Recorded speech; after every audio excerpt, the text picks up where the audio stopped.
Hey everybody, it's Patrick from the Mast Store Knife Shop, coming to you today with another knife comparison. We started doing some comparisons because you folks were asking for it, and I'm going to take a look at a well-known knife, the Bailout from Benchmade, up against a very unknown knife, which is the Hectare from CJRB. And really, when you're thinking about it, we get a lot of people come in and say, hey, I like this knife. What else you got for me that's not going to break my bank? And so that's the trick in this video, is figuring out which one of these guys is really the one you want to purchase, which one is worth it for the money, and you're going to be surprised. Now, I don't want you to think I got any skin in the game here. I own both of these knives. So here you go. There's my Bailout, and here is my Hectare. I own them both. So you know I'm not trying to lean one way or the other. We're just going to cover them front to back and see who really wins out and which guy is really worth the money they're asking. Let's start off with our boxes. Benchmade's got a brand new box they just put out. You guys have seen it if you got a Benchmade. Seth likes to call that the knife coffin. Pretty cool. But they do have a QR code now instead of paperwork in there for your warranty and care instructions. So check that out. CJRB has gone the extra mile. They've given you a wonderful pouch on the inside, and inside there is your warranty and your care instructions, but a nice setup on the box for those guys also. But let's just jump right into the knives. I could tell you right up front, I own them both. I love them both. So Bailout, Hectare. Let's go right down the board and see who's really worth the money they're asking. Start it with the Bailout. EDC, I'm carrying two different kinds because this one has an aluminum handle, this one has Grivery, so the weight's going to be different, but they're EDC, and the same goes for the Hectare. It's an EDC. This is more of a casual carry knife. I still can take it on a job site. Most of you guys know that have watched my videos on blue collar. I do some carpentry and painting and whatnot. I've got a little company, and I can tell you I can take this on the job and it's not going to matter. But I do like to carry this more as a casual carry, maybe in the knife shop when I'm working there during the day. This guy here is more of a workhorse. I do take this because the steel in this is going to be better. We'll talk about that in a second. And this guy here is more a lightweight casual carry. And let's take a look at the build on these. So they all going to come across with an axis lock. You guys have seen that for Benchmade. They've got bronze washers in the pivot. And you've got your really simple thumb stud open. And the same is going to work for this Bailout. Really nice. And how this has varied. These guys have ball bearings in the pivot. A little bit smoother with the ball bearings. And this guy is just, in my opinion, a way smoother open. But both of them are going to open really nicely, but these guys have what's called the Crossbar lock. Most people know that Benchmade had a patent on the axis lock, and that expired. And when it expired, all the knife companies jumped in and did their version of it because it is the best locking system out there, or at least considered to be. And so the Hectare has its own called the Crossbar lock. So pretty nice. I will say this, the steel in these three are going to be different, and we're going to cover the steels later, and that will depend on what you're going to need. This guy right here has S30V. This guy right here has a nice M4 steel, which is one of my favorites. And this guy here has AR-SF2.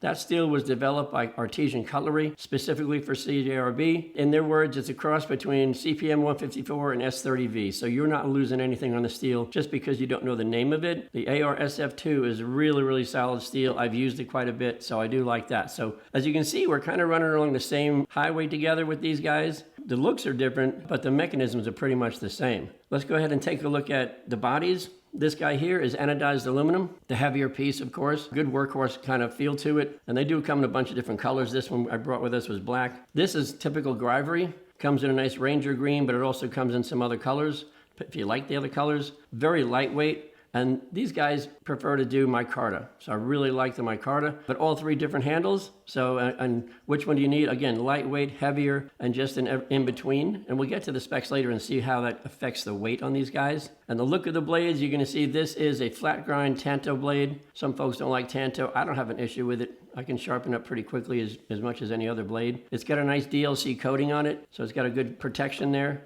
This is probably my favorite blade of the three. This is M4 steel with a flat grind, and it's a nice Tanto blade, but it also has Cerakote on it. And for those who aren't familiar with Cerakote, that's going to be ceramic powdered and baked on, and it gives you really, really, really tough coating on there. These guys just stayed with, it's a hybrid blade shape. So this is kind of a cross between, you're going to look at a sheep's foot along with a Warncliffe, and that's basically what the shape of this blade is. I do like this shape better than the Tanto, but that's just a preference for me. It is just a flat grind with a nice satin finish, so pretty traditional look there. So right away, you can see differences in every one, but each one of them seems to be falling right in the line of what you're going to need. Let's look at one thing that gets forgotten a lot. That's your clip. All three of these are going to have deep pocket reversible clip. So you go lefty, righty. It is tip up. So let's go ahead and take a look at something that people normally overlook, but we try to remind them that it's important, and that's the clip that you get on your knife. Right here, you're going to get this really solid steel clip, and it is deep pocket, and it is reversible. It can be moved over to the other side if you're a lefty. Both of these knives are going to be the same. They have a little bit shorter piece here. People worry about that. It's still deep pocket, but you'll notice a little bit short, but it still works great, and it can be switched over for the left side if you are a lefty, and of course, that's going to be the same for this guy. The back end of these two, you're going to see our extended pommels. The little higher end one has a nice glass breaker. Let's put that down there, and you can take a look right there. You'll see the glass breaker. That's a nice added feature, but it's only on the higher end pieces. These guys do not have it. There's no extended pommel, but it's fine. You'll notice, right, all three of them do have a lanyard hole, which of course I love. As you can see, there's my Hectare with a lanyard. So I'm always about the lanyard. Don't ask me why. Nobody knows. Even I don't know. Let's get back to the comparisons here. Let's get into the specs and see where they line up there. They're very, very similar, as you can see. Start off with the bailout. Heel to tip on this guy is going to be 8.1 inches. That's a pretty long piece right there. And this guy's going to run the same. The only difference in this guy will be, of course, the glass breaker on the back end. And of course, the Hectare comes in much shorter. This guy's going to come at 7.31 inches. A little bit shorter handles, you can see right there, and shortness on the blade. So if you don't need all this on the front end, and maybe your hand isn't oversized, this one will work just fine for you also. It's not going to make or break your day, that little difference. Weight-wise, it's going to be pretty simple. This big guy is 2.7 ounces. And because of the grivery, this guy comes in lighter at 2.05 ounces. You can see right away. And this guy fills right in the middle, 2.54 ounces. Again, they're all following the same path. They're all pretty much going with the same build. And I really like that about them. Let's talk about the steel for a second. They're very similar, but again, let's just see what they're going to give you for what you're paying for.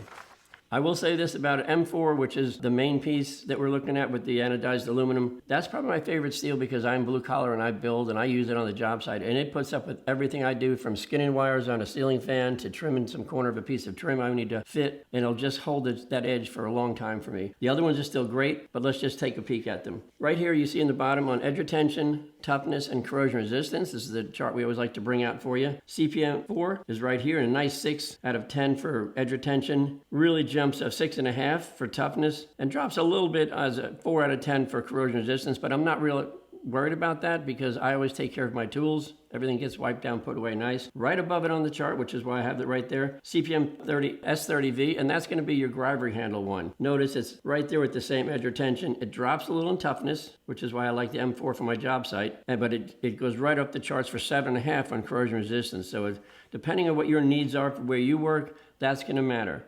So you say, well, what about the Hectare? We said it goes ahead and they mixes S30V with CPM 154. Now CPM 154 is here, and they've matched those properties together, and what they're doing is saying, we want to make sure you're going to get it. So they're getting the same edge retention as S30V, and they said what you're doing here is you're getting this toughness as 154, which I'm like, why couldn't you just make your own steel chart? I don't know. But here in corrosion resistance, it goes all the way out to 7 again. So we talk about great steel for all three of them. There's nothing in here that we're looking at on the charts that would not be worthy of taking on the job somewhere or just casual carry. I mean, all three of these are really great. So you say, well, what was the whole point of this, of bringing these knives out if they're very similar? Well, this is where they leave each other than the fork in the road. Because people come to us and say, well, what do you have that I can afford? It's not quite that expensive. And I said, okay, well, let's take a look around. And we have lots in our shop. And I was leaning towards this guy for the bailout. So let's take a look at the pricing. Here's the original bailout. That's the anodized aluminum. That's got your Cerakote, it's got your M4 steel, your access lock, your glass breaker, lanyard hole. This guy comes in at $350. So pretty costly, but if you're blue collar and you're saying that's what I like to work with, okay. This guy here, this is your S30V. Still a great piece of steel with a nice DLC coating. It's got grivery here for lightweight, access lock, lanyard hole, deep pocket clip, all the cool features you want in your knife. This one comes in at $200. So right there you dropped $150 off the price by going for the same knife with a little less features. Again, whatever your needs are, that's what you go for. Lastly is the Hectare. I think this lines up straight down the line with these guys. You have a nice micarta handle, reversible deep pocket clip, great steel with a flat grind. You have the crossbar lock to match up with the access lock, super smooth open with the ball bearings. It's just a really pretty piece and really tough piece to work with. And this comes in at $119.95.